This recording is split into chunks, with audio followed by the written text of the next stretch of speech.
Welcome. Oh, let me try it differently. Praise the Lord, everybody. Welcome, friends, colleagues, faith leaders, public health practitioners, ministers, health providers, nonprofit leaders, spiritual healers, theologians, preachers, and proclaimers. Welcome to all of those gathered here in person in Dallas, Texas, my hometown, and those joining us virtually. I'm Shonda Jones. I'm your co-host and the principal investigator of the Faith Coordinating Center at Wake Forest University School of Divinity. It was in 2018 that a group of faith leaders gathered in Atlanta, Georgia, with directors from the Gilead Compass Initiative, a 10-year, $100 million effort to address HIV and AIDS in the southern United States. It was at this meeting in Atlanta that we began to imagine, to dream about what would be needed to effectively address HIV and the stigma that is often rooted in harmful and ill-informed theologies. Some of the reoccurring themes for that gathering included a desire that any effort to address HIV among faith communities must be interfaith in scope and be intentionally welcome and affirming. Also, we had to deal with the critical challenges that are often barriers to HIV prevention in faith communities. Here, think about more education, developing cultural competency to support HIV interventions with LGBT communities. Another theme that emerged from that gathering included the fact that stigma continues to be a front and center issue for Black communities when it comes to HIV. Also, we imagine making strategic investments to create more lasting change and to establish safe environments in churches and congregations through relationships and rituals.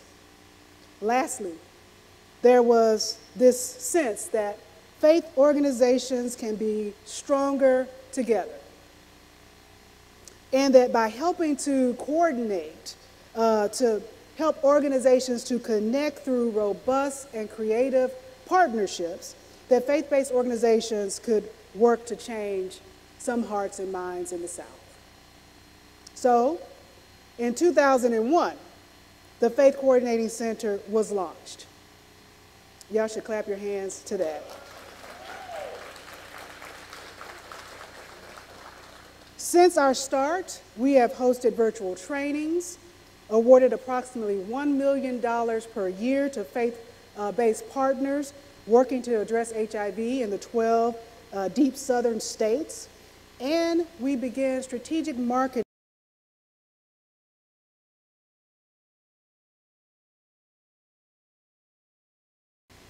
The Faith Coordinating Center strategies include a focus on social justice, because HIV is a social justice issue.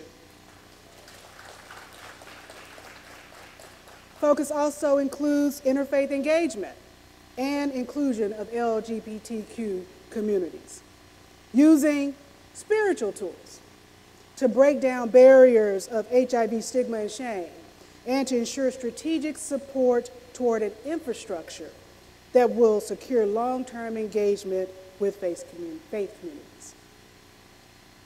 We are now fully staffed as a Faith Coordinating Center with an amazing team led by Dr. Allison Matthews.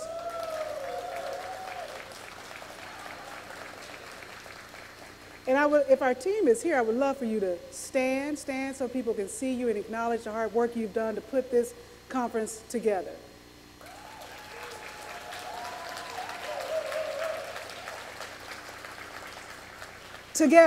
Together we began to work with a small group of our advisory board to curate the experience you will have this week.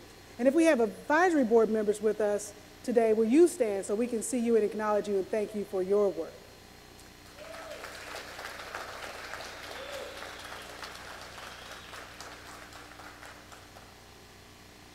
Among the things that undergird the work of the Faith Coordinating Center is a social change methodology known as transformative storytelling. Faith communities in the South are storytelling communities. This is true across diverse religious traditions and faith. People of faith ground their beliefs about God, about humanity, and the world around them through sacred stories.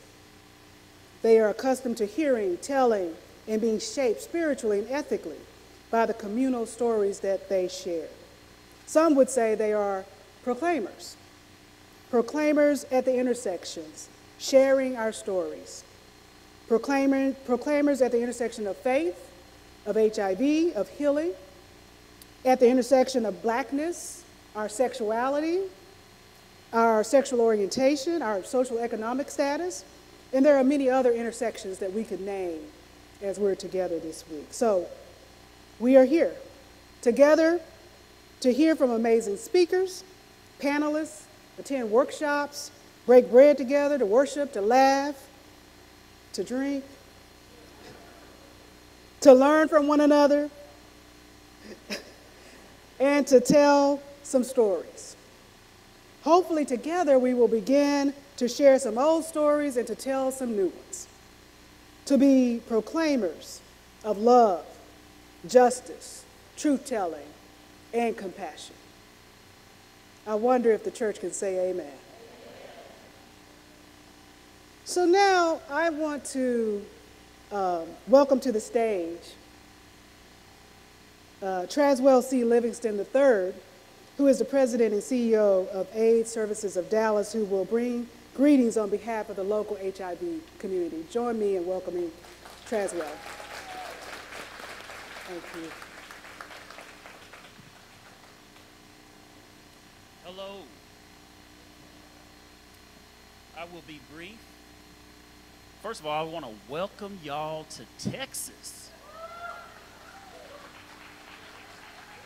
I had to do that, just as a Dallas native. Just so proud to have you and have the growth of faith and leadership to put this conference on in our city. We're glad to have you. But one of the things that I wanted to say briefly is you are part of the change. You are part of the change that we want to manifest. As leaders, be bold and speak truth to power. As we stand in the Statler Hotel, which is a historic building, 1956, built in 1956 as a segregated hotel, this is a historic, nationally recognized building based on some of the architectural designs that it had that were first of its kind during that time period. I'll introduce myself. I'm Traswell Livingston, President and CEO of AIDS Services of Dallas, but I also serve as Landmark Commissioner in 75215 District 7, which is just adjacent to this area. So I have a fondness for historic buildings. And I just had to say that kind of coming off of the weekend of Juneteenth and the Texas impact of Juneteenth. So I just wanted to share that with you, some of the things that resonated, that were stated, was just having faith, as well as what we're talking about and what we're here to talk about. I think you will also have the opportunity to see a part of Dallas that you may not have seen before. Like I said, this hotel is also adjacent to one of the historical lynchings in Dallas, which is right across the street. A gentleman came from the courthouse right across the park and was lynched. You'll see the historic marker on Main Street talking about just some of the things in this area. Why am I mentioning those things? Because I want you to take advantage of the opportunity geographically of where you sit, and just some of the things that you're talking about changing with stigma. You have to educate yourselves. And some of the education gives you historical context to how we got here. So important to know. And the other part of that is just the ability that you have individually as leaders to speak to all faith congregations on HIV and changing stigma. We have to change stigma. So, on behalf of myself, Traswell Livingston, as well as I serve as the president of the National HIV/AIDS Housing Coalition, president-elect. We are a national AIDS advocacy board that does advocacy work to fight stigma and advocate for funding dollars through legislation and HIV. So I want to thank you all for being here, and again, for those of you who have the opportunity to see this wonderful city that we call home, please take advantage of that. But more importantly than anything, know that you are here to make an impact, and we look forward to your leadership and impact on eliminating stigma in faith-based communities. Thank you.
Usher in the end of the HIV epidemic.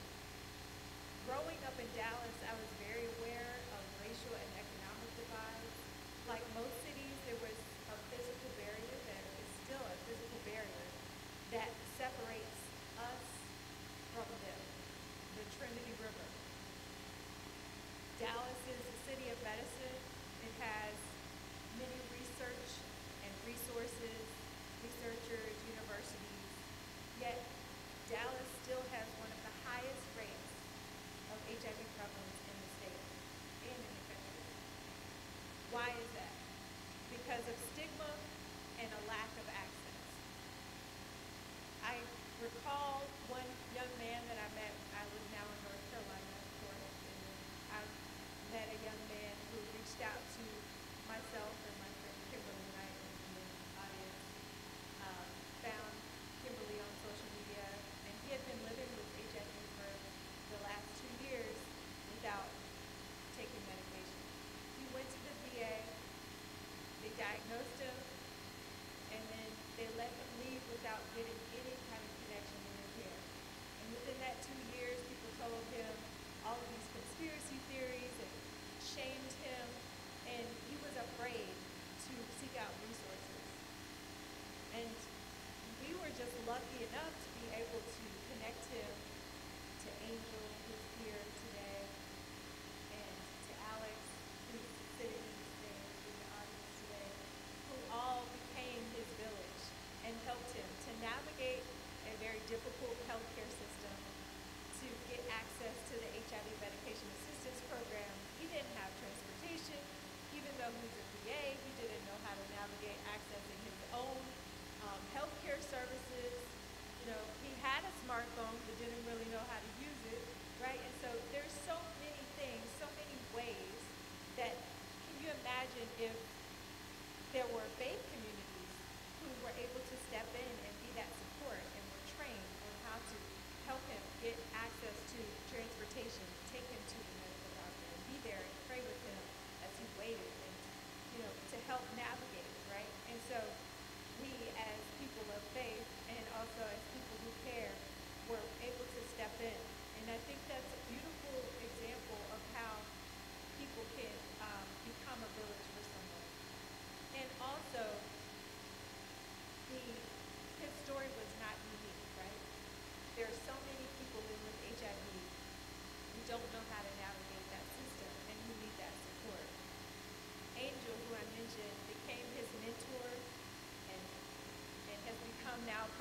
family, she has to also navigate her own challenges, right?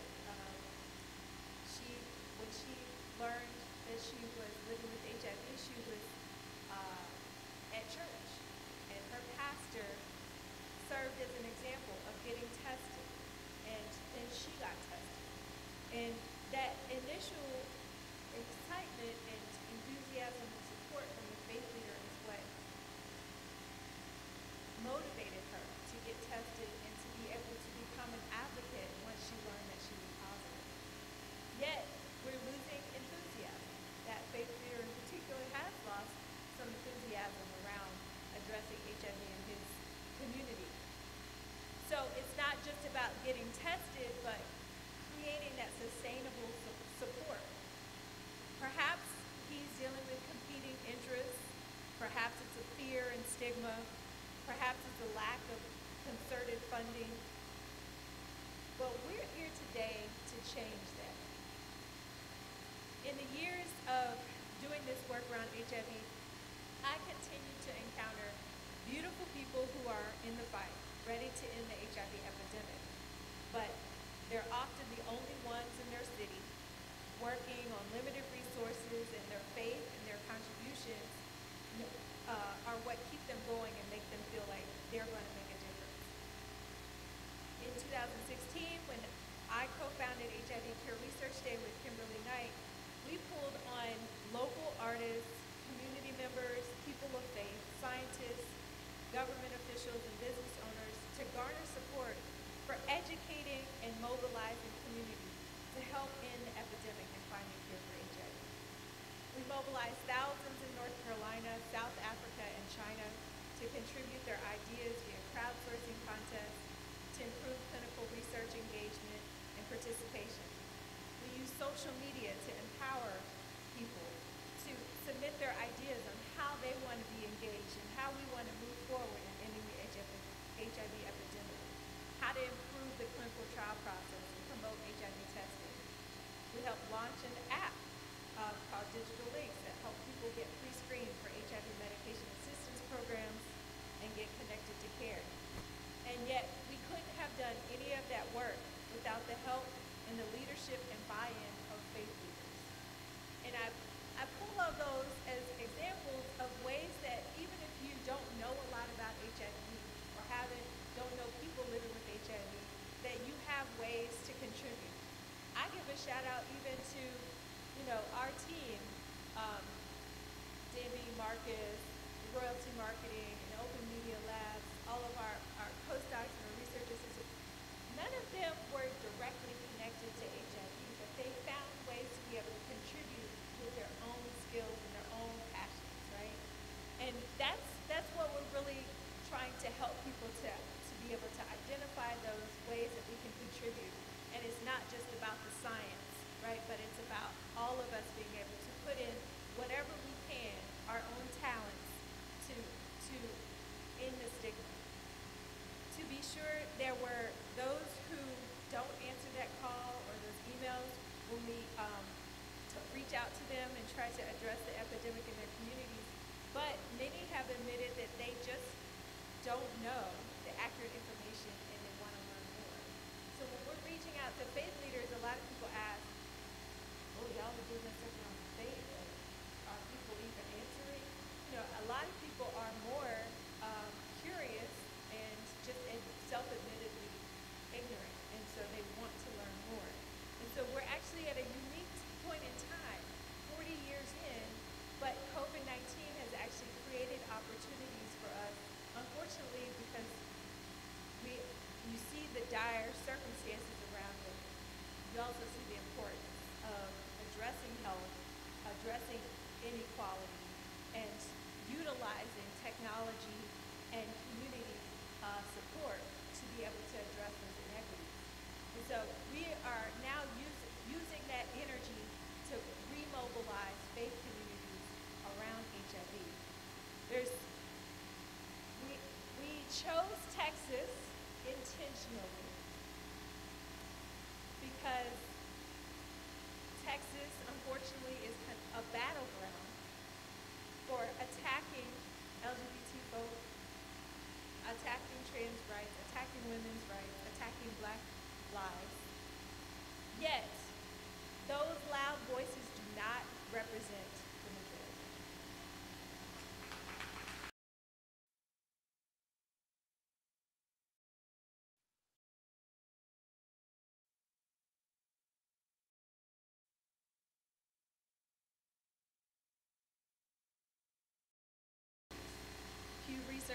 shows that over the last 10 years have been continuing increase in positive attitudes towards LGBTQ folks and same-sex marriage among Black faith communities. The stigma that we have within our communities, thinking that we are automatically assuming that everyone is, which is not true. And that is something that has been placed on us, and I think we need to reject that idea. There also have been advances in HIV treatment, prevention, and finding a cure and developing vaccines. There have been 4 people who have been cured of HIV in the world, and so that in and of itself gives us hope that we have the tools through prevention, testing, and addressing stigma, and we have the medical tools and the social support networks, but we have to be able to work together and communicate with each other to address that stigma within the community.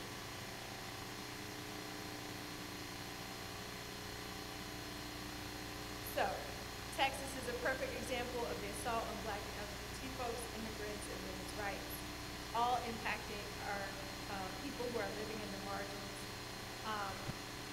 You know, they come for them first, and then they come for us, right? But we have to think about ourselves as a collective.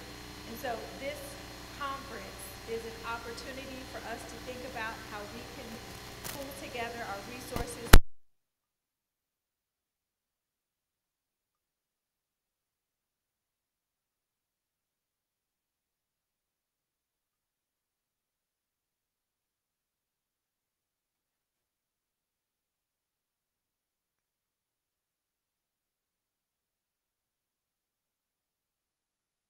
Funded organizations, so many of our funded partners have seen these already, but we're using them as templates for you. So as you're going through your workshops and going through your listening to the plenaries, we want you to take notes. We want you to think about the things that you're learning and how you can incorporate those things into your work. We want you to be intentional about meeting new people. Make it a goal that you meet 5 to 10 new people and that are either in your area or outside of your area, and establish those connections and those partnerships so that we can create more kind of collective work. We are also excited to announce that we are building the blackfaith.org website. Yes. So with that, we're creating a national database of faith communities who are doing HIV work. We encourage you all to take our survey. It's the AIDSView survey. So the database will be actually housed on aidsview.org. We have QR codes on banners where you can scan the QR code and it'll take you to the survey. It's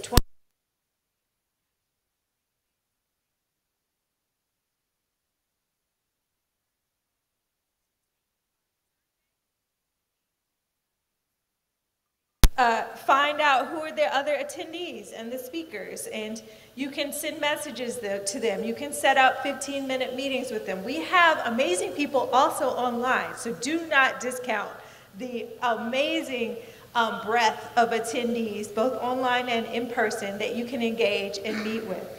So, I want you all to pull out your phone and open that Excel Events app. And during the sessions, there's a tab on the bottom that says Sessions, and you'll see that all of the sessions are programmed in there. You can click on them, and so say right now we're in Plenary Session 1.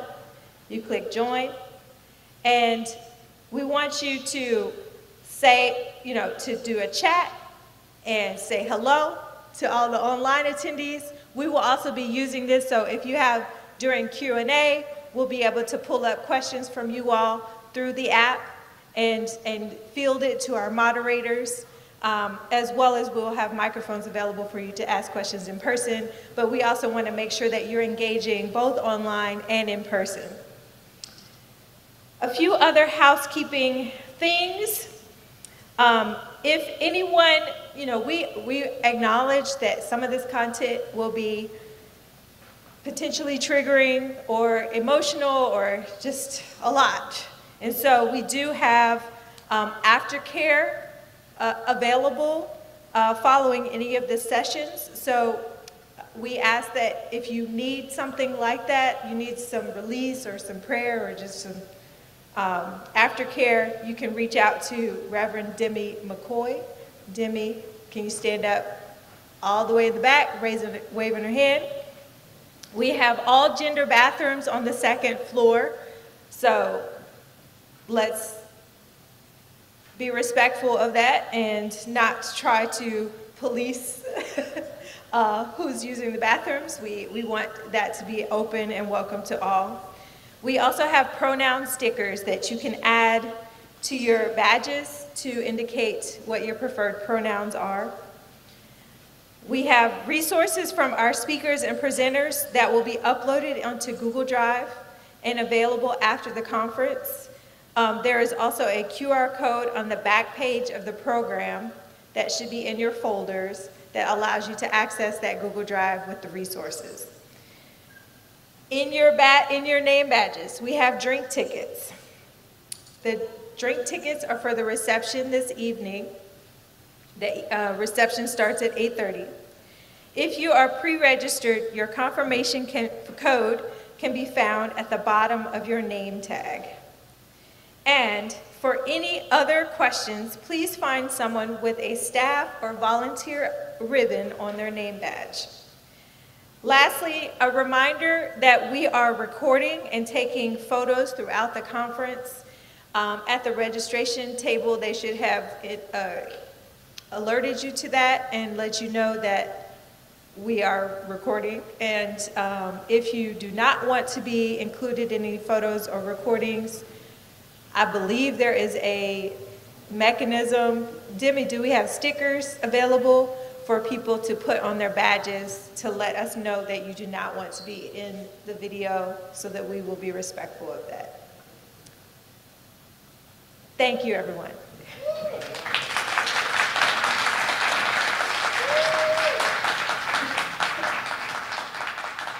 And now we are going to watch a brief video that was produced by ourselves and Gilead Sciences.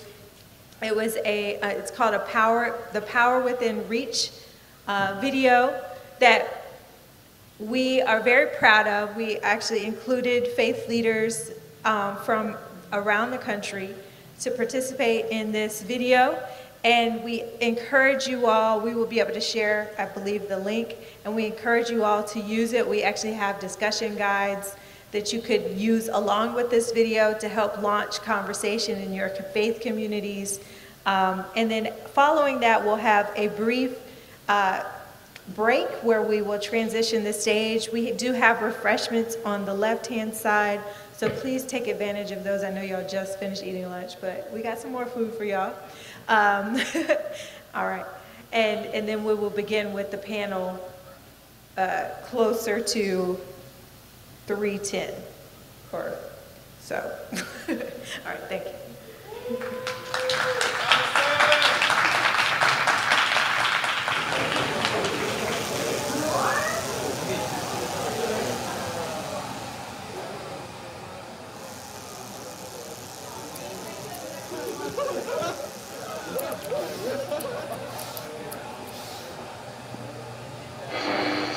Hey, you.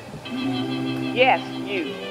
And you, and you, have you seen the path? It's a path that's always been there. It is a path forged for us by our ancestors, and now we must bravely walk it ourselves.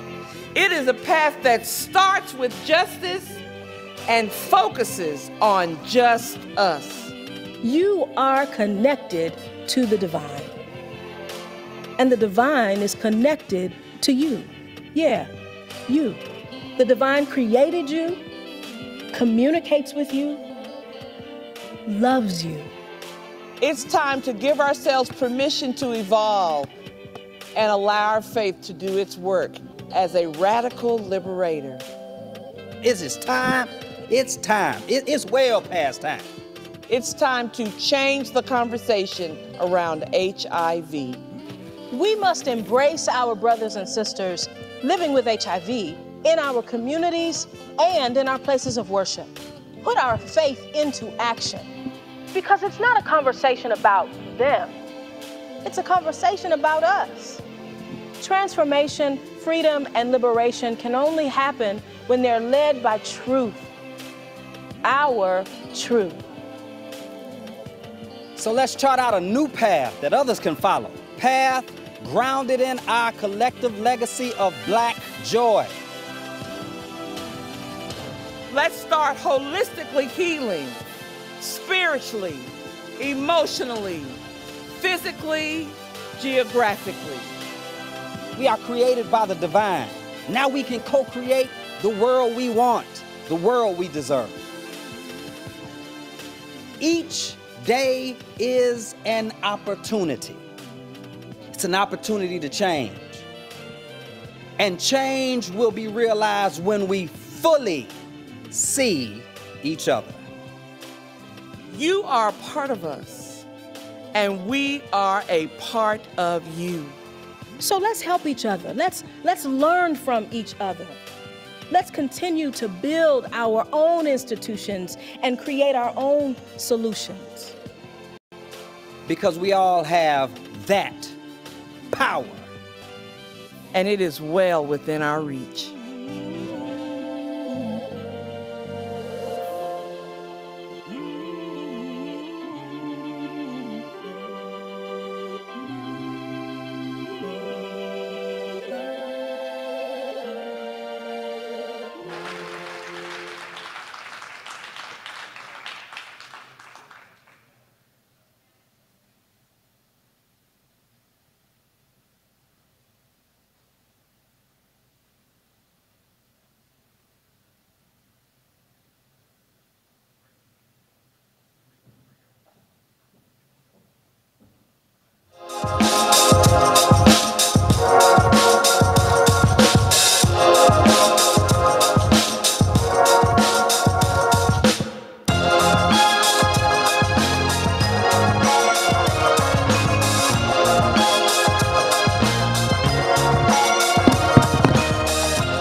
Let's see if I'm on now. Good afternoon.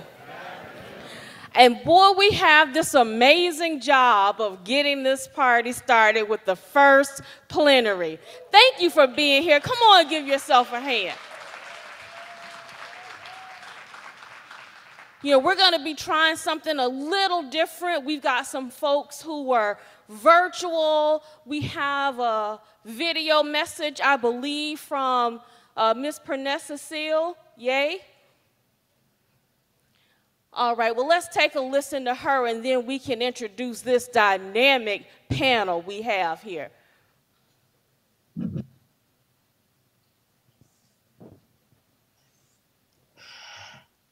Hello, I am Pernessa Seal, the founder and the CEO of The Balm in Gilead. Thank you so much for the invitation to be here with you virtually It is indeed my honor.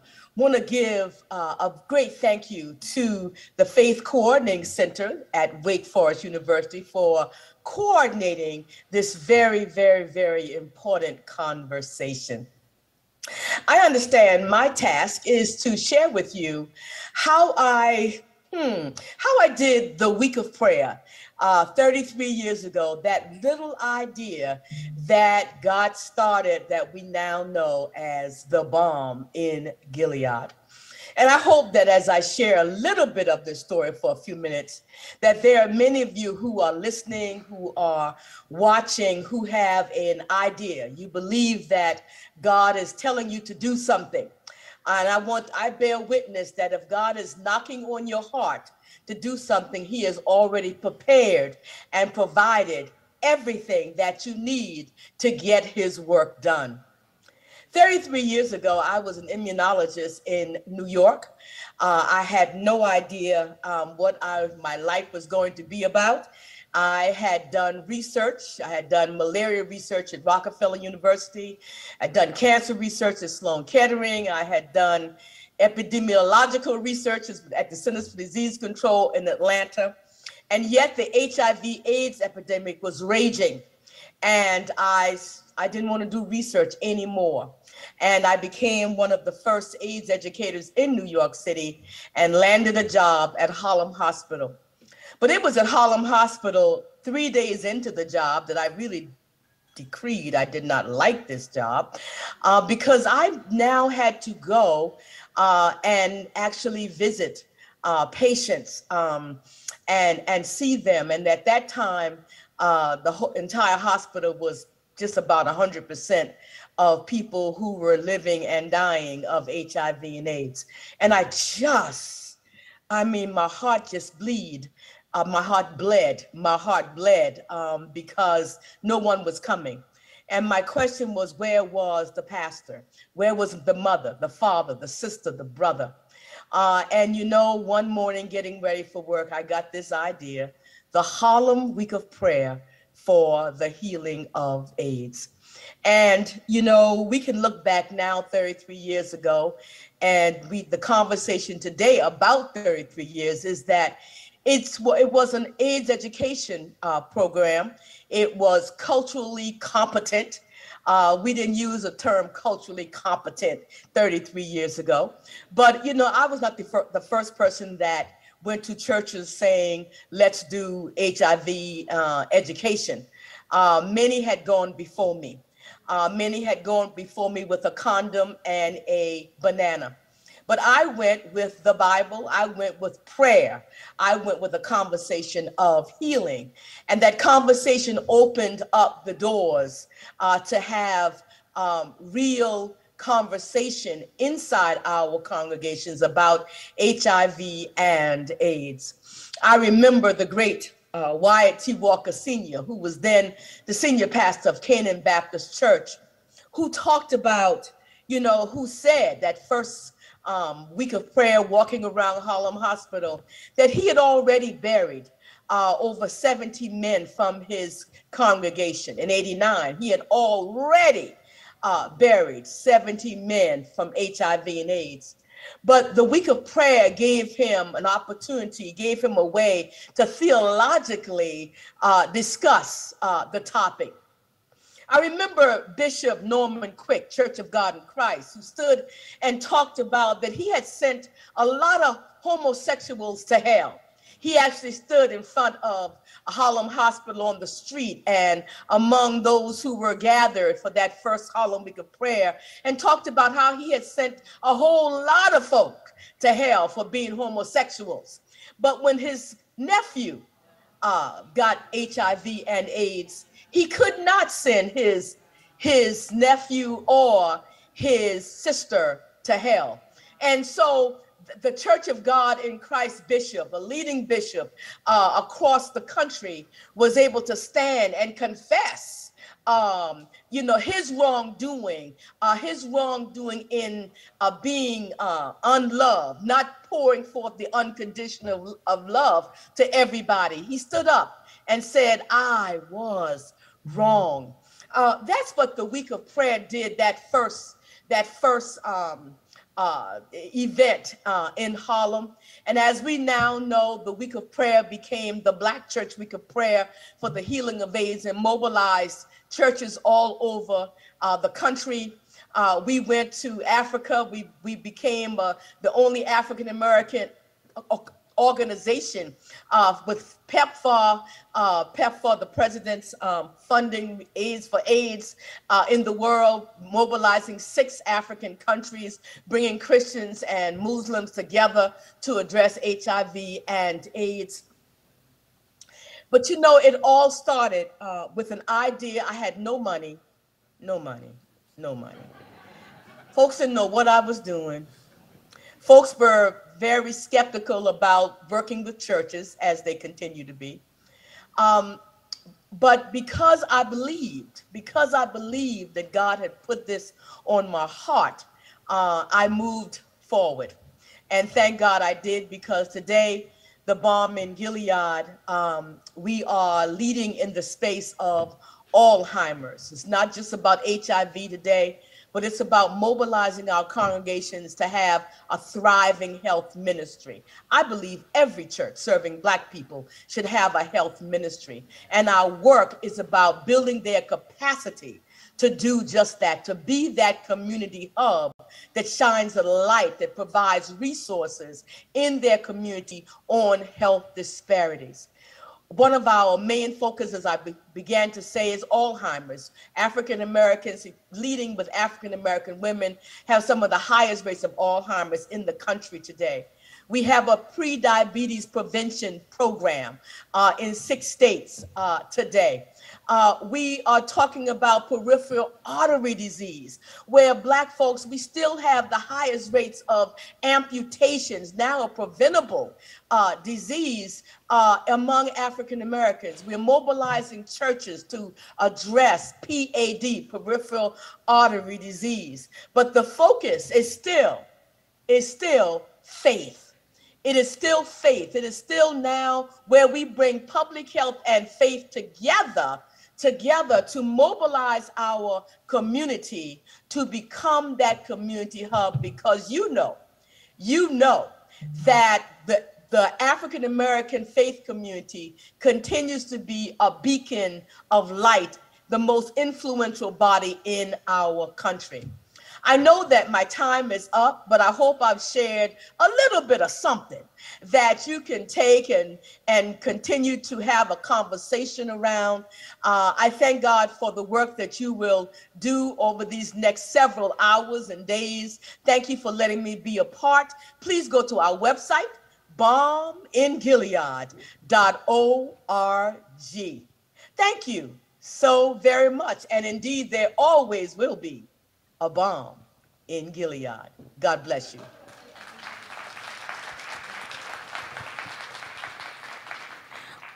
We thank Pernessa for those words. And as our technical team queues up our virtual panelists, I want to make sure that everyone in this room knows that they are welcome. And I know the local folks gave us a welcome, but oftentimes when we get in this space, we will have many folks speaking from a Christian perspective. But we know that everyone may not be from that perspective. And so whether you see God as Father, or you see God as Mother, you see Allah, you see Elohim, El Shaddai, you see Buddha, and you see the universe, you are welcome in this place. Just picking up that from my preachers over here. Our title is We've Come This Far by Faith. Now, the songwriter said, leaning on the Lord, trusting in his holy word, he never left me yet. The songwriter said, we've come too far, we can't turn around. And so today, I am honored.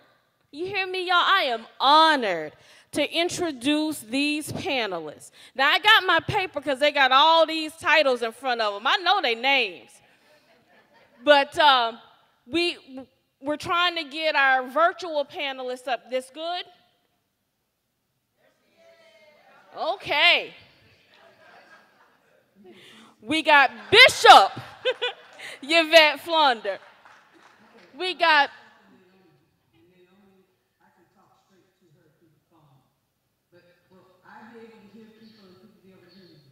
Can you hear us, Bishop?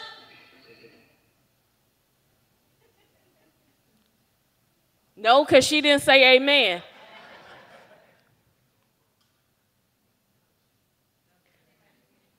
We're going to work on her technology.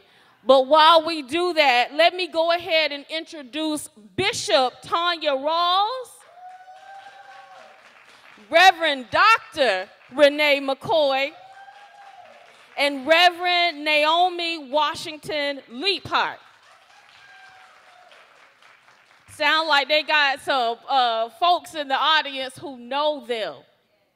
Can you hear us, Bishop?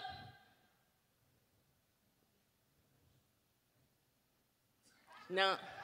She got that bishop look, but she's not hearing us. Okay. When we're able to connect with her, we'll move on. Now to our distinguished, we hear you. Can you hear us?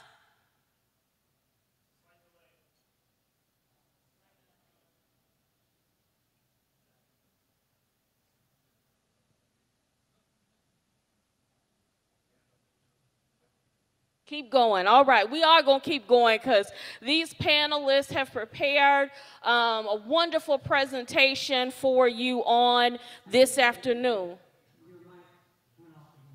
Okay. The title says, "We have come this far by faith."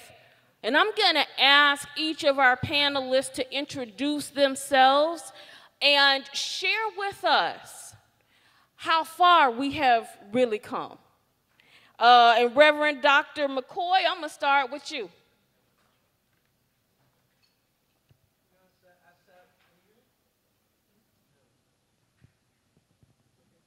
that better? Mm-hmm. I sat way over here because I said, oh, I know she's going to.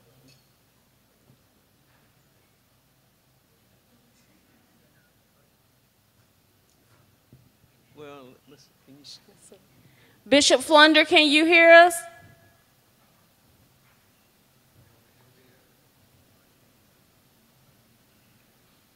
Okay. Go ahead, Reverend McCoy. We gonna get it together. She done got dressed up in her bishop clothes. She gonna say something to us. But go ahead. Go ahead. I'm going to go put, this ain't cool. We gonna get her. She gonna get her time. Yeah, but me talking with her, you know. She gonna be on the stage with us the whole time. All right. That'll work. Just think about her being in that seat, not behind you. Okay. So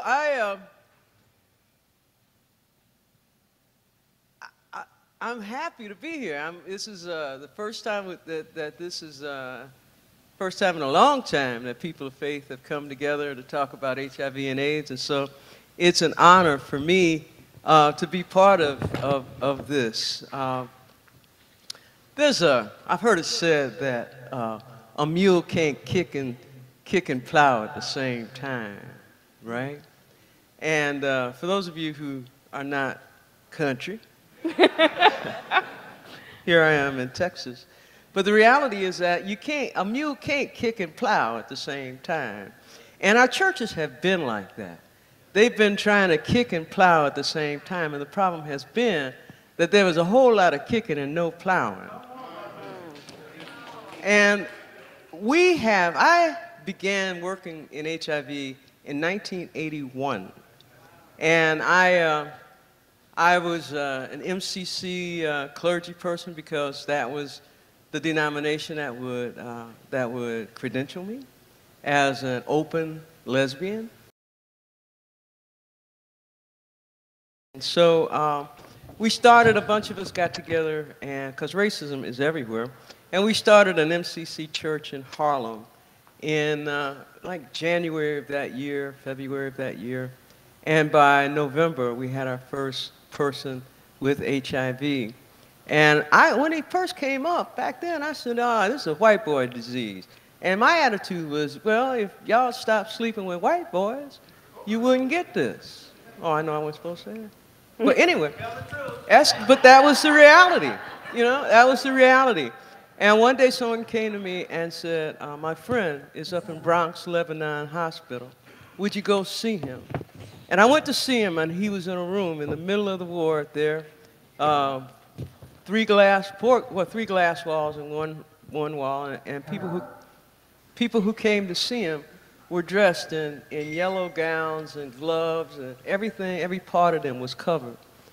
And I went in to see this boy, and the first thing he asked me was, am I going to hell?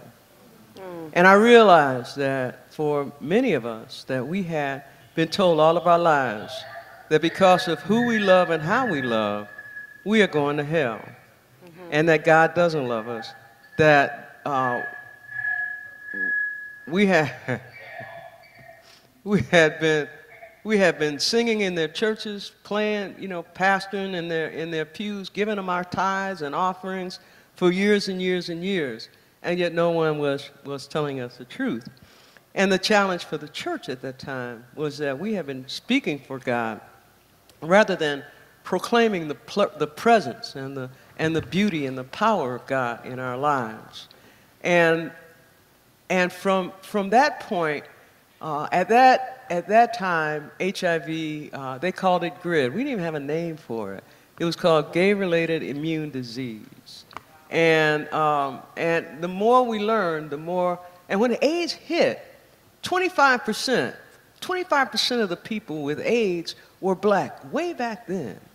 And we were, at that time, about 10% of the population of this country. And we went from 25 to 44%, real quick. Back then, if you were diagnosed with it, if you were a man, you lived 9 months. If you were a woman, you lived 6 months, and that was real. I was in Harlem in New York doing ministry there and working with homeless women. And you would see folks walking around with their lymph nodes look like goiters on their neck. You would see people with Kaposi's lesions on their face, and you would know. You just didn't have to ask. And up where folks were, the IV drug use was heavy. Marcus Garvey Park. Don't say you know where it is. If you're from New York, you've been there. And but it was a horrible time, and yet the church was very absent. The church was still trying to kick and plow at the same time. It was all this kicking. We are at a point now where we are called, especially here today, to proclaim the gospel, to proclaim the good news. And the good news in all this time since 1981, we're still as people of color, as black people, as people who have a different kind of sexual identity, sexuality, as people who are just taking a different route to glory, we're still waiting, you know, for the church to stand up. I think this conference is an opportunity for us to really, really, really proclaim the gospel, and the gospel is that God is. Yes. God does. Yes. God forgives. Yes. And God expects us to simply love one another. Yes. And hopefully we'll figure out how to do that as we figure out what our next steps of faith are moving forward. Thank you. Thank you so much, Reverend McCoy.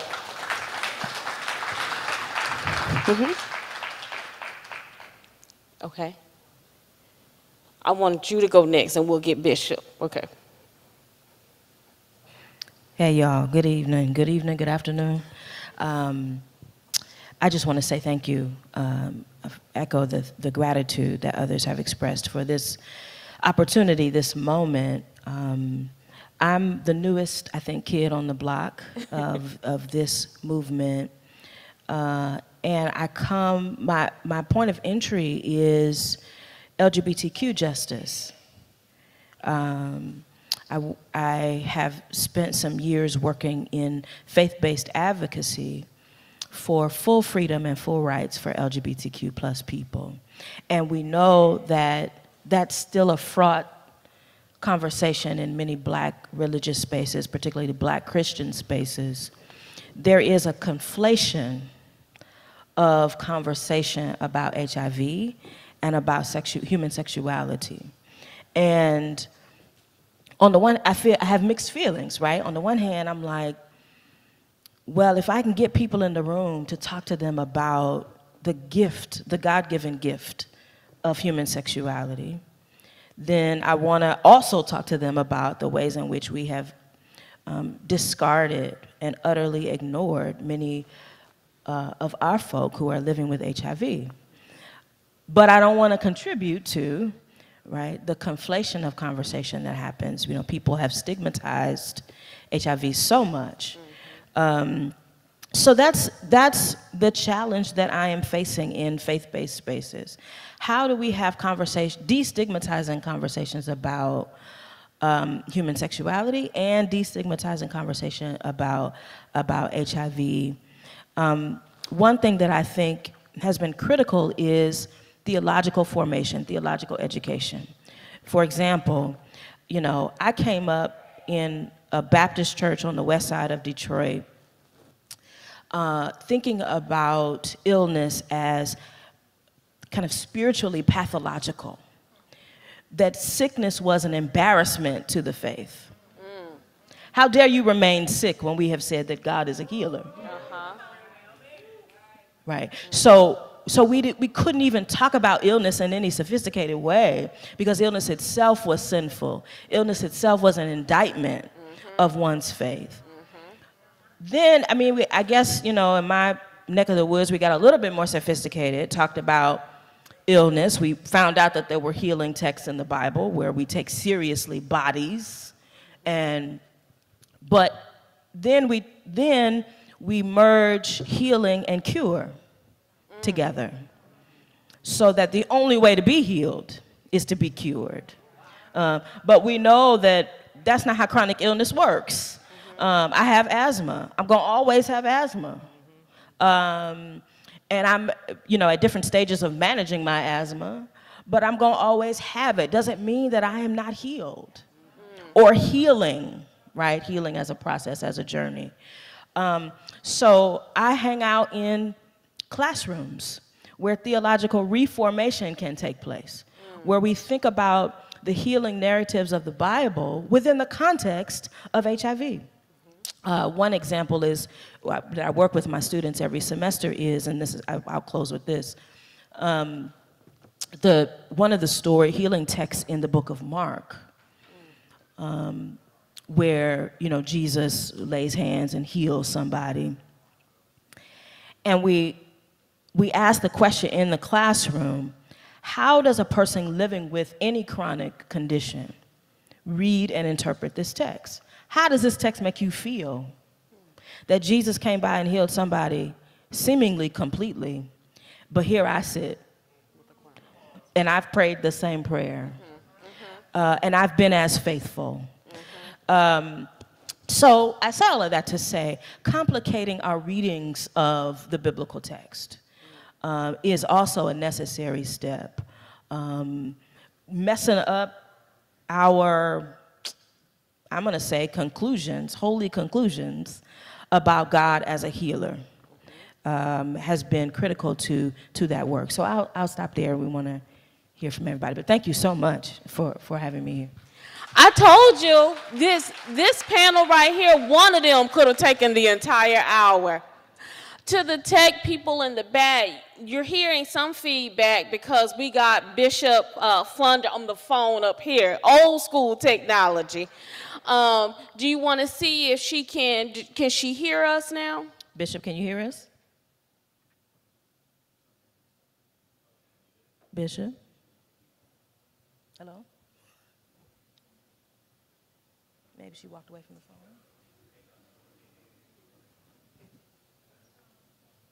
Go ahead. Okay. All right, Bishop Rawls, we've come this far by faith. Introduce yourself and tell us how far we've come. Great. Hi, everybody, and likewise, I celebrate this time of us coming together, particularly for this purpose. I founded Unity Fellowship Church Charlotte in 2000.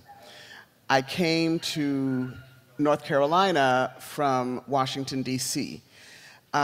So coming from D.C., my then fiance and I relocated down, and that was a whole thing in and of itself because my wife doesn't know what a closet looks like, so we didn't know what North Carolina was going to be for us. But, but we felt called to that part of the country. And when we knew that Charlotte was the place we were to open our new space, we were told by many that nobody's going to come out to this church. Nobody's going to come because of the fear that many people had about what it meant to come to a place that would dare affirm LGBTQ people. One of the things that my esteemed colleague, Dr. Renee, did not share was that she's one of the founders, actually, of the Unity Fellowship Church movement. That history is important to note because she was bringing so much from what she knew in reference to the AIDS epidemic in Detroit, where she was at that time. When we came, we were amazed. And what I was most amazed by was the deafening silence around HIV and AIDS. It was literally silence. And it was in a community where at that time in 2000, 1 in 3 young men between the ages of 17 and 24 was HIV positive. The other thing that we experienced was an amazing miracle. People came 3 hours each way, twice a week, just to come to a worship experience where they could hear God, gay, and good in the same sentence. Wow. But still, deafening silence. We ultimately had to take our time and understand, number one, and I'm noting this in particular because of the fact that there is a Southern focus as well on some of this work. You cannot underestimate the power of what it means when somebody feels that God and their mama don't accept them. So why do I say those two? Because what we found in our experiences is that if mama, or whoever the mother figure is in many people's life, or those that they considered most important in that way, said, I accept you. And if they could hear just one preacher say, you are not an abomination, it greatly increases the likelihood of success in that person's life, particularly as it relates to them following varied protocols that can help extend their life. We then started conversations around HIV and AIDS with other clergy. There was a group in our community called the Regional AIDS Interfaith Network, and they pulled together clergy with the thought that maybe if we could have conversations together, we could help stem this tide. So I sat in a room with predominantly black male preachers. I think I was one of maybe a couple of women at that time in the room. And the narrative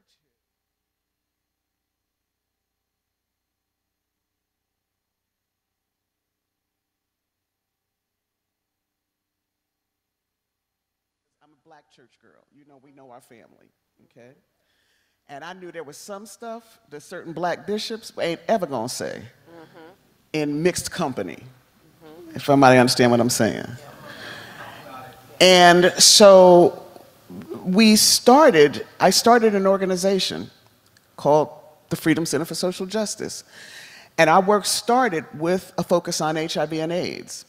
And we began these conversations, which felt very much like the conversations I would have at my home when I was younger. And my mama, if there was something important for us to talk about, you know where you meet, right? You meet in the kitchen, and you have a conversation about what was important to the family.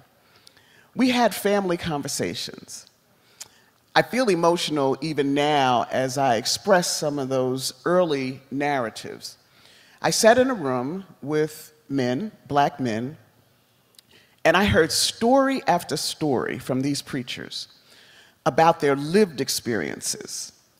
I heard about the person who had a child that they know is trans-identified, but never publicly said that because they finally felt safe enough to say it. We talked about people whose members were HIV positive, but they said that instead of HIV that they had cancer. Y'all know what I'm talking about, come on. And that they didn't know a proper response because they did not have the theological underpinning to build the bridge between what they were experiencing in their congregations and what they were experiencing as it related to denominational mandates. At the end of the day, what we owned was it mattered to them what was happening to their members. They just didn't know a way out. We're going to just have real talk, okay? They didn't know the way out and the way through.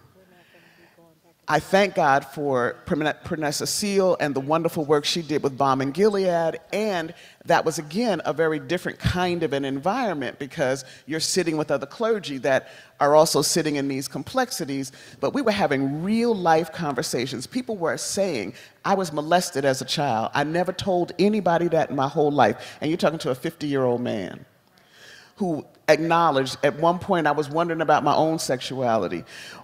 I'm sharing this to say, we're talking about human experiences that are melded with very complex issues, particularly as it relates to what it means when somebody has invested thousands of dollars in their education, when their families are depending on that income from their church. So it's easy to say, well, come on out and say X, Y, Z, but without any kind of support for them. I want to say this, we gained great success by being able to get people to a place where they could at least agree to not cause harm. We created a campaign called Do No Harm. The Do No Harm campaign gave enough space for people to be able to say, I might not agree with that homosexual thing, but I also get that we're at a disadvantage, and I don't want to contribute to people losing life. That mandate is important. And in that path, we were able to help navigate hundreds of clergy across the line, where they were able to experience a culture shift that allowed them to then not only get to the point of not causing harm, but they grew to the place where they first became advocates and ultimately became allies, and then lastly, co-conspirators. I am grateful, and I want to give one last example, and that is of the bridge that we built between the civil rights community and the LGBTQ community. That was vital for us in a state like North Carolina and when thinking about other southern states, because our work has to be done intersectionally, and we were very clear about that. And so in the process of building this intersectional experience, we were able to go and then have the civil rights community where, whether we want to own it or not, it's the black church. The civil rights community ultimately was able to see, well, wait a minute. I know that I had to fight for our rights for health care, our rights for justice, our rights for protections, and this is part of our community. What we did was we refused to allow them to separate us from the rest of the community. And at the end of the day, it yielded some amazing outcomes where now Bishop William Barber, in fact, I was just speaking a couple of days ago on the National Mall, where we had an opportunity to put front and center the issues and challenges of LGBTQ people as it relates to the civil rights movement.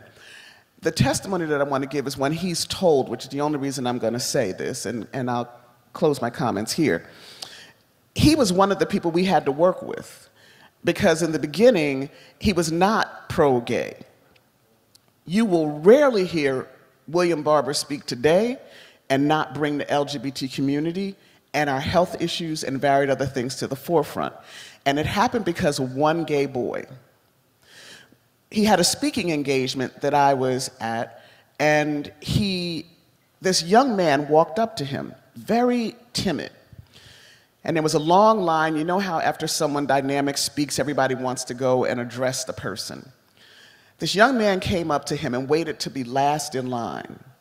He gets to the front of the line, gets to Bishop Barber, who at that time was Reverend Barber, and was trembling. And Bishop Barber didn't understand why the boy was so scared. He's a very personable man.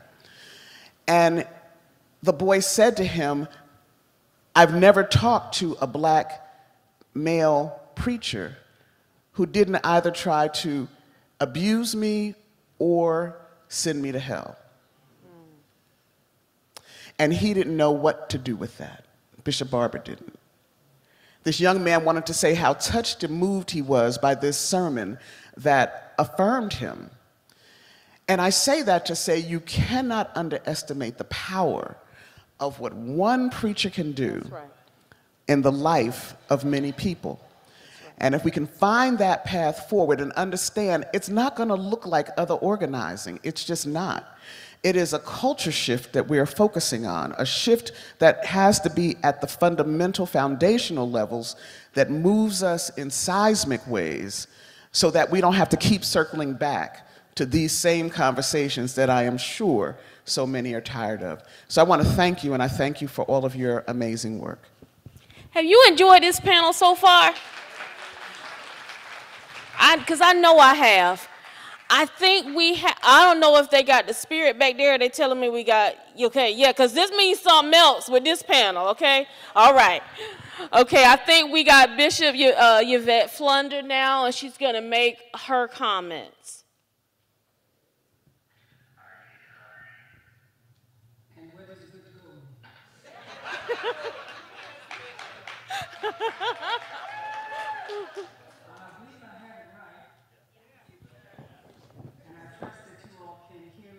Yes. First of all, I want to say, excellent, glory to God, thank you, David. I want to say to all of my colleagues, I would much prefer to be with you and holding you and hugging you and touching, and it's problematic not to be able to be there, but I am so grateful for the opportunity to at least be connected with you virtually. And I want to thank the crew for all of what it is that you have done and the ripping and running that it took to at least try to get us to this point. I love technology. I hate technology. That is the truth. That is our reality. So let me address the question that came to me, essentially, and seek to speak to some of what I have had a chance to hear from my colleagues. All of the great speakers before me are people that I have known for a long, long time, and we've been in this work for a long, long time. And so let me address this as part of our conversation. What will it really take, I have asked myself many times, for us to be well and move beyond the pandemic that continues to exist. HIV and AIDS did not disappear with COVID. It predates it and it exists still. Doesn't get the same airplay, doesn't get the same political responses, but it exists till yet. So there are a few things in my 30 plus years, 35 years or so, of being involved and engaged in HIV and AIDS have taught me. One is that the precursor to this pandemic becoming a pandemic, the precursor to that were the issues of the absence of self-worth and issues of shame that existed primarily in the LGBT community and in the substance abuse community. And it was a hotbed. It was the soil into which a pandemic that was sexually transmitted primarily could grow and not only survive but thrive. Why is that? And I have heard some things in some of your responses that speak very clearly to that. And why is it important that I say it? Because without learning this lesson theologically, we run the risk of having this same experience again with other realities. There are going to be more pandemics. There are going to be more epidemics as the human family and even other species cross-pollinate in ways that exist through blood or food or whatever the case may be. There's always that possibility that that will happen. And in the presence of shame and guilt, and in the presence of poor religion, we can once again find ourselves knee-deep in a pandemic or an epidemic, primarily because we address these things with poor theology. Let me just say this, right? And I would venture to say that most of the people that I have worked with all of these years were also people who were aware of what I call the professional religion closets for sexually transmitted disease to have proliferated the way it did and continues to, in some ways, around religion and faith, which, by the way, it really did and does proliferate around those areas, has to do with the fact that our faith-based organizations have professional closets, places where people were involved and engaged in what they thought were essentially clandestine intimacy, where other people didn't really know about it, which was a hotbed for the proliferation of HIV and AIDS. Why did we have professional closets? Because we have poor conversations in religion about sex and sexuality. And I want to say it really, really clear. Most of what I know about sex, I learned in church, where everybody was sending everybody to hell for sex. All right, I never had to go outside of church to learn things about sex. It was present, right? But it was the present thing that wasn't present, which was an interesting dynamic. And most of us, when we came into our sexuality, it was what I call a crapshoot. Because nobody really sat you down and talked to you. All they told you is don't do it. You didn't even know when they said don't do it, don't do what? Because you didn't know what they were talking about. And when you have it up on it, and let me say this as a woman who was married to my daughter's father, I remember the experience of intimacy for the first time in what would best be described as sexuality or sex or intercourse, and thinking to myself, is that all it is to it? Are we done? You seem to be happy. What they told me was going to be yours. Yeah, I had to wait all my saved life until I found you and you found me before I could have this experience. Well, because we didn't really talk openly and honestly and beautifully about human sexuality. It was just something that had to happen and had to be fenced in. The walls of marriage and obedience in some way. Without us ever seeing this as also a gift from the divine. And something that we had to, and so we had professional religious closets. That was really our reality. And I think that what we can learn from the epidemic and are learning from the epidemic still is to move beyond this business of shame and the absence and the lack of self-worth. We also need to be able to confess openly that we did have secret closets, and we still do. Now, this is hard for church folks, and particularly all us Methodist Pentecostals. It's really hard.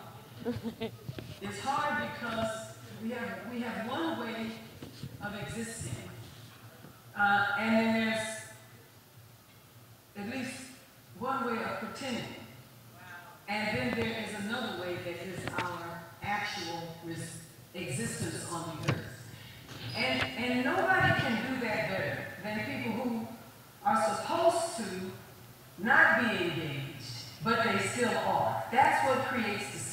and secrets kill. Secrets kill our bodies.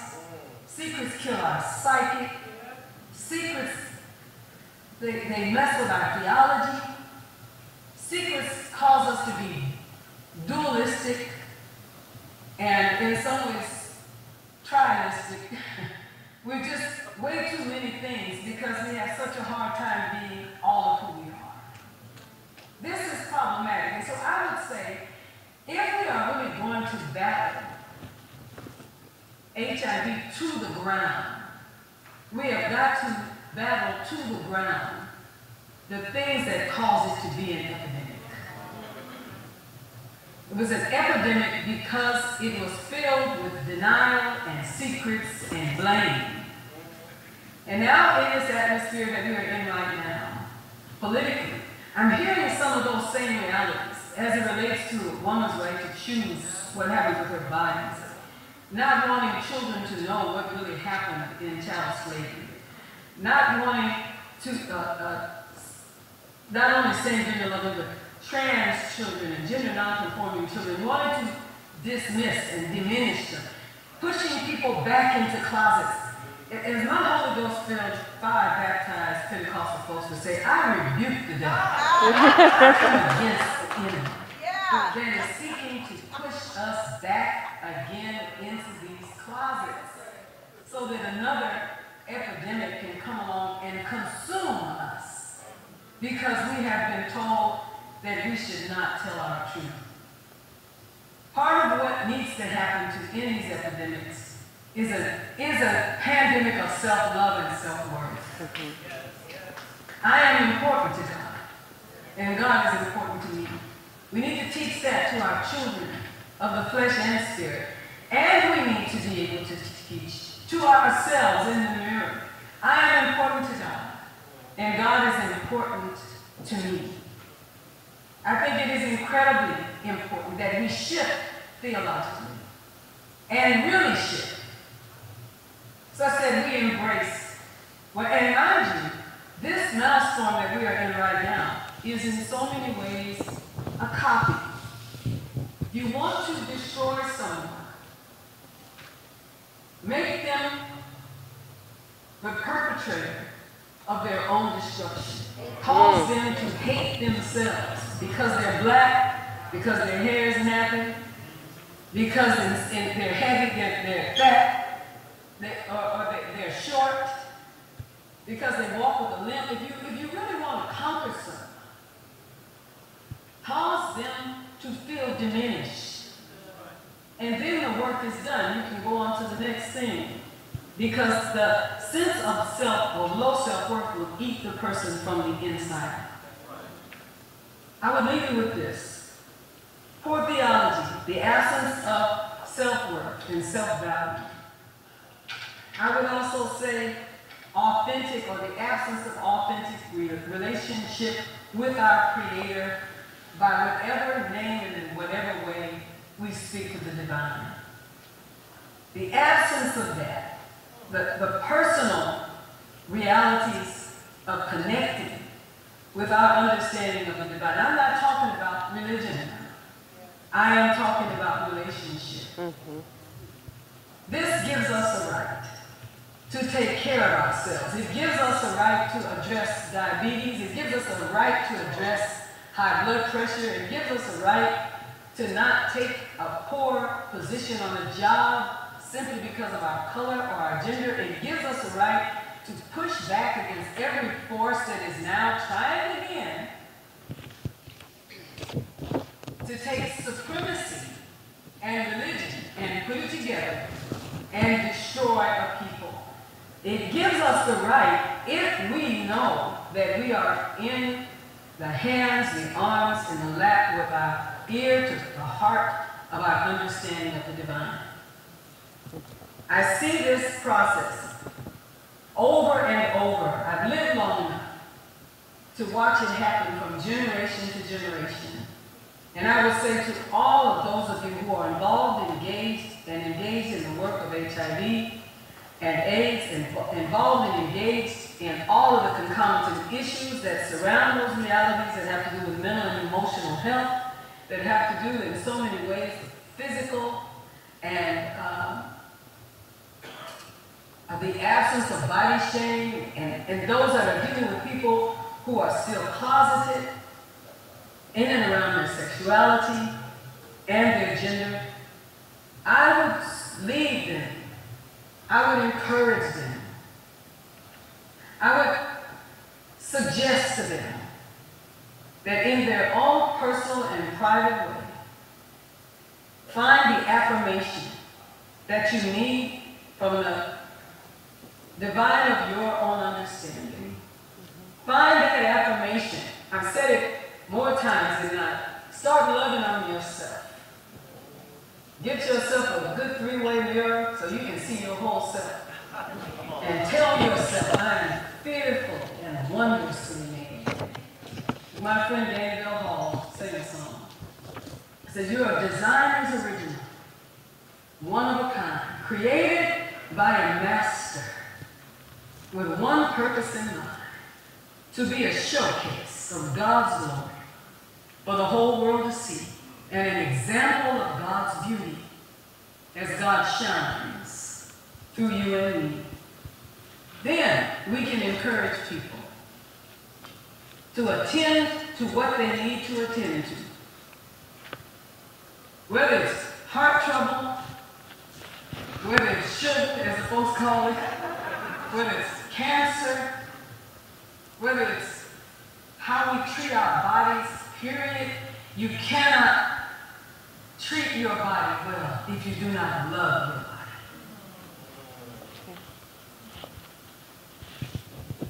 your body. We thank Bishop for those words. Yes.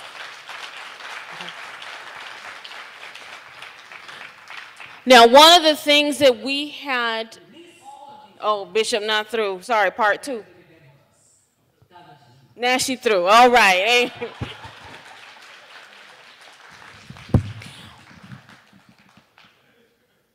Okay.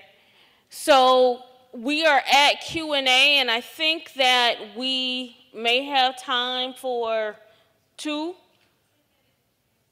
Okay. Well, we're going to use 7 minutes because we want these wonderful storytellers to close out with their final thought. So if you have questions or comments from what you've heard so far, we ask that you come to the mic. Now, if I see you hold the mic, if you got to take it off the stand, I know that's about to be a sermon. So we're going to ask you not to do that so that your other peers can have time to make their comments as well. Okay.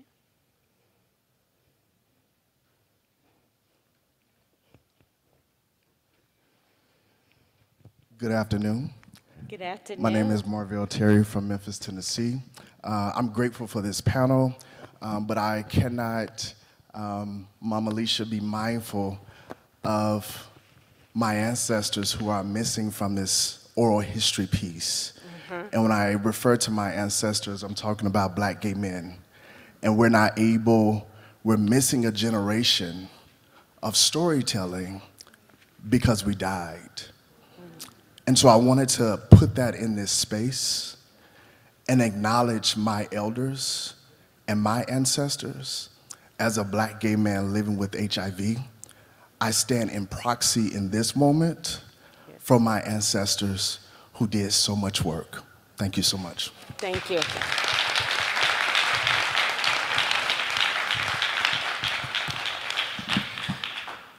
And Marvell, I just want to acknowledge it. I was trying to figure out how I would be able to tie this in, but you just gave me the door, and I'm going to take 15 seconds to say this. Last night, I think the network was TCM or some network that shows old movies, was showing the movie. How many people saw the movie How to Survive a Plague? Well, it was on last night, and I thought, wow, you talk about divine intervention. And I watched it, I've seen it a couple of times, but what stood out for me, Marvell, was the fact that, yes, I'm grateful for the work that ACT UP did, but no one is taking our story to the big screen. No one is talking about the black men and women who weren't just recipients of HIV care and services, but black men and women who were sitting at the bedsides of those who were taking their last breath. Black men and women who didn't understand HIV, but they were still cooking hot meals and supporting people as they went to their medical appointments. And so, as we've heard from these storytellers, it's important that we don't lose that history. It's important that we know what we've come from as it relates to this epidemic. So thank you for sharing. All right. All that. All right. Yes. Thank you for bringing that in the space. One of my dear friends who's now joined the Ancestors, 20 or so years older than me, used to tell the stories about how black men, and he would often tease because he had no one to date, he said, because all the men of my generation are gone. He would have pictures with 200 black gay men in LA when he lived there, and maybe 10 of them were left. All of them perished in the plague. And one of the ways in which I have heard the story told that had changed a lot of hearts and minds, especially in the faith community, was the idea that the women took care, lesbians, same-gender loving women, offered the kind of tenderness and care and compassion that was similar to Jesus's proclamation to wash each other's feet. And so I just want to mention that in the space because we have 4 brilliant black same-gender loving women leading this conversation. And in many ways, they ought to lead it because during the dying days, as it was called, at least in Dallas, I'm sure it was other places too, it was the women. When funeral homes wouldn't bury us, when families wouldn't come claim or identify our bodies, when some hospitals and their staff didn't quite know what to do with our remains, it was the women. Yes. It was the witness of the women. It's always the women though, isn't it? And so I just want to mention that, and I want to offer my thanks to the women leading this panel today. Thank you.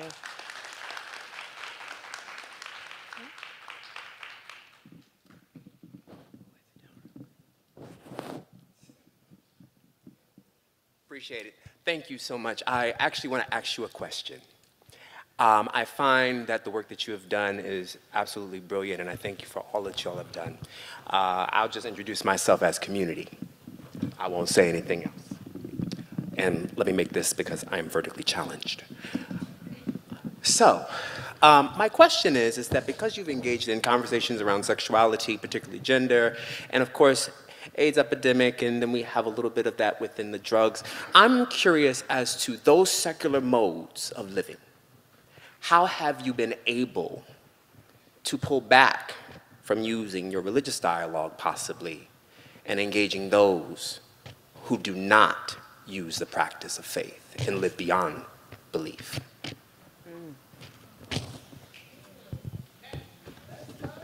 So, what's the question? Yeah, to any of you. Come on, Bishop. I'll say this. First of all, it's a great point.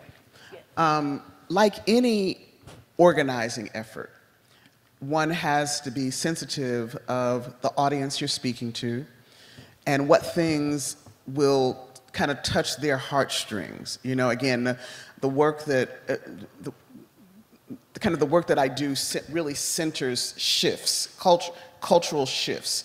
And culture is a very difficult thing to shift because it doesn't have all the kind of tangible things that more transactional experiences have, where I can say, I want to test 500 people, I want to do X, Y, Z. So those are very tangible things. That's very different than when you're talking about shifting a culture. When we're talking about shifting culture, the numbers actually mean less, the impact means more.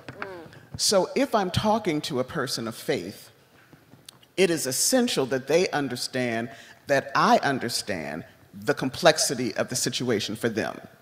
And in most instances, and I will say this to be the case for people who are infected and affected, hell is real for people in their minds and spirits. And so if hell is to be avoided, you have to help me understand how I won't go to hell. and how this virus that I have is in a direct response of God's displeasure with me for many people. That's a religious conversation that we have to not be afraid to have. In other instances, like when I talked about my work with the civil rights community, actually my talk very rarely included religious talk. My talk with them had to do with justice. Justice around health, justice around access, justice around protections. Let me tell you something. While some of them black preachers and other black folk in particular might have had issues around gayness, they got oppression and they got injustice. And that's how we moved them. We moved them with them having the understanding that this is not about my own religious beliefs. This is about the fact that these are citizens of the United States, citizens of the state of North Carolina, or whatever state we were working in at that time. And we found that very compelling and very effective. You talk to people like in any situation, meeting them where they are. When I talked about the Do No Harm campaign, it was about movement to a point, not where they were necessarily pro-gay, but that they were anti-harm. That's progress. And you have to be able to celebrate, not you have to, our style of organizing was to appreciate every benchmark that we were able to get. I want to close with something I did not mention, and that is that I'm part of the launching of a new seminary experience. And this seminary experience is called the Black Mountain School of Theology and Community, and you can check us out at theblackmountainschool.org. But it is a school that is going to be training, or that is training, theological students along with community activists. The reason we're blending those two is because we expect both to know how to work with the other when they come through their process. But unless somebody teaches me how to really work with the church or how to work with communities of faith, then as an activist, what do you expect of me? And on the same hand, we expect people to come out of seminary and various religious studies programs knowing how to work with communities. That's actually not a given. And so this new experience is experimental, but we're incredibly excited about the early stages of it. So check out Black Mountain School of Theology and Community, and we're going to be building some of these bridges, particularly as it relates to health, wellness, and other things that religion has gotten in the way of. Thank you. I am getting the word. We have run out of time. I knew this was going to happen because these were some amazing panelists. Will y'all help me appreciate and celebrate these amazing women, Reverend Bishop Yvette Flunder, Bishop Tanya Rawls, Reverend Dr. Renee McCoy, and Reverend Naomi Washington Leapart. Come on, y'all. Y'all can do a little bit better than that. They got us started off on the right foot. Let's honor them. All right, I think someone here will give us directions on where we go or what we do next.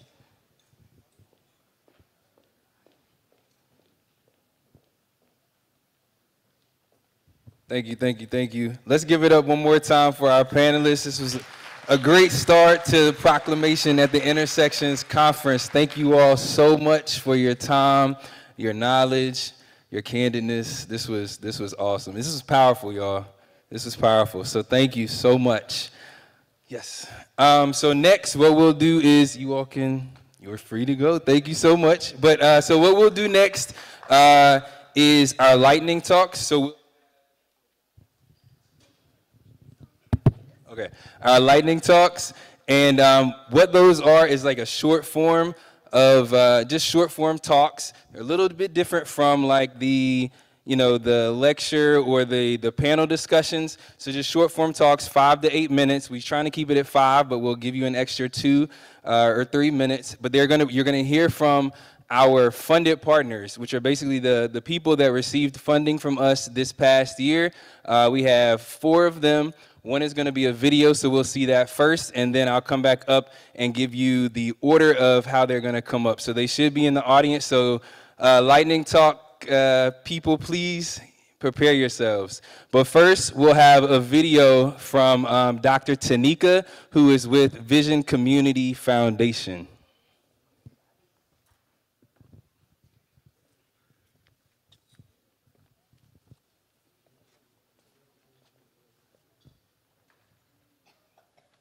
Tanika McKinney. And during this lightning talk today, I will be highlighting our organization, the Vision Community Foundation, and our faith-based HIV prevention program, the Prevention from the Pulpit Initiative. I serve as the Chief Business Officer and Director of Public Health Program Development and Implementation at the Vision Community Foundation. The Vision Community Foundation was founded by Oliver Clyde Allen III in Atlanta, Georgia. Our founder is a religious trailblazer, author, human rights advocate, and an international and community leader. Our vision is to impact and transform the minority LGBTQ+ community through outreach, awareness, and prevention. Bishop O.C. Allen is not only the founder and CEO of the Vision Community Foundation, but also the founder and senior pastor of the Vision Cathedral of Atlanta, the founder and presiding prelate of the United Progressive Pentecostal Church Fellowship, and the lead creative and CEO of I Elevate Plus TV.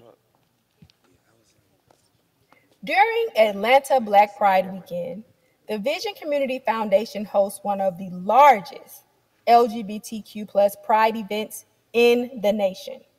This is our Pure Heat Community Festival, which draws 40,000 plus attendees. Our festival focuses on deteriorating stigma, fostering a sense of community, encouraging LGBTQ+ individuals to live openly with pride, and providing education to the general public about Black LGBTQ culture. Each year, the Vision Community Foundation leads the I Elevate Conference, which is the fastest growing conference for change makers and creatives, as well as the premier leading national conference on faith, innovation, wealth building, content curation, wellness, and empowerment, offering unlimited opportunities for participants to experience personal growth. With an emphasis on the visual display of Black excellence, I Elevate Plus TV was created to applaud, promote, and uplift the stories of the Black LGBTQ+ community, using our platform to teach the world about the nuances of identity and beingness in the Black community. The Prevention from the Pulpit Initiative is the Vision Community Foundation's community-level public health intervention that attempts to decrease HIV stigma among African American faith leaders. This initiative was ideated by Bishop O.C. Allen and developed with funding received from Gilead Sciences. The overarching goal of the Prevention from the Pulpit Initiative is to harness the influence of faith leaders in the African American community to raise awareness with people of faith about the HIV/AIDS epidemic. It seeks to increase the cultural competency of faith leaders that is required to decrease HIV incidence among African American HIV at-risk populations. Prevention from the Pulpit utilizes faith leaders who are respected and trusted by African American people of faith to promote the benefits of using their position and power as influencers in their communities to address HIV prevention and treatment. The Prevention from the Pulpit training is both evidence-based and theory-driven, supported by the health belief model. This training prepares faith leaders to engage in critical conversations about HIV stigma, prevention, treatment, and care within their faith communities. Faith leaders who participate in this training develop a 12-month strategic plan to address HIV prevention in their faith institutions specifically.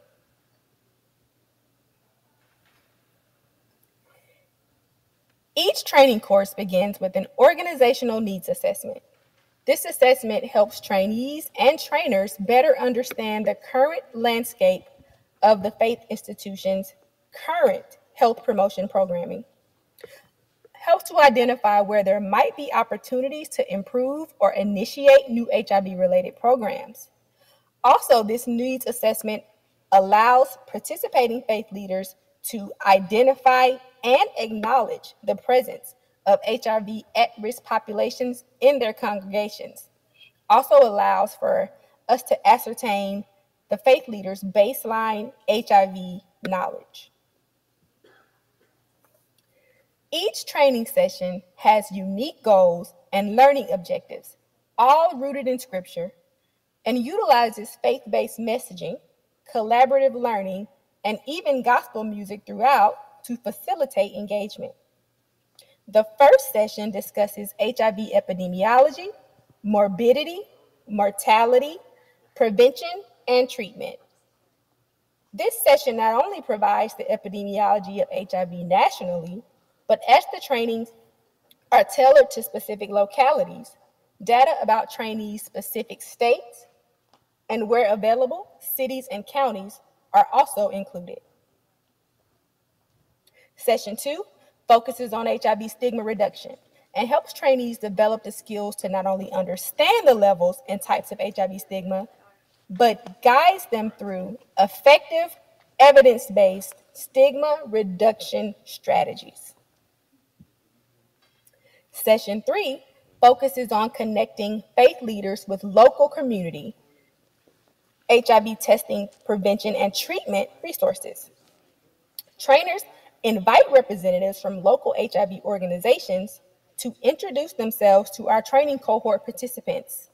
And this allows them to establish community partnerships that will outlast our training presence.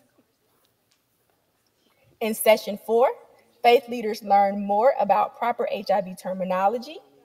They are provided example sermon outlines and texts that can be adapted to include HIV topics and are guided through the development of their 12-month strategic plans to incorporate HIV inclusivity into their general operating calendars. This includes, at minimum, the recognition and observance of the numerous HIV/AIDS awareness days throughout the year, also scheduling HIV prevention, testing, and linkage to care events as part of their regular health programming throughout that same year. Over the last 5 years, funding from Gilead Sciences has allowed us to support the Prevention from the Pulpit trainings conducted every year at our iElevate conference, as well as the ongoing monthly trainings of our locality-specific cohorts. Most recently, the Gilead Compass Initiative has accelerated our growth and reach to both affirming and non-affirming congregations. Their investment in our initiatives have allowed us to provide financial support to our connected faith organizations as they implement their 12-month strategic plans. We are now able to offer one-on-one consultation to our trainees throughout their HIV program implementation. I hope that you have enjoyed my lightning talk today. I want to thank the planners of the Proclamation at the Intersections Conference for allowing me to highlight our Prevention from the Pulpit initiative. I invite you to contact me via email with any further questions and to visit our website for more information about our ongoing initiatives. Thank you again for your time.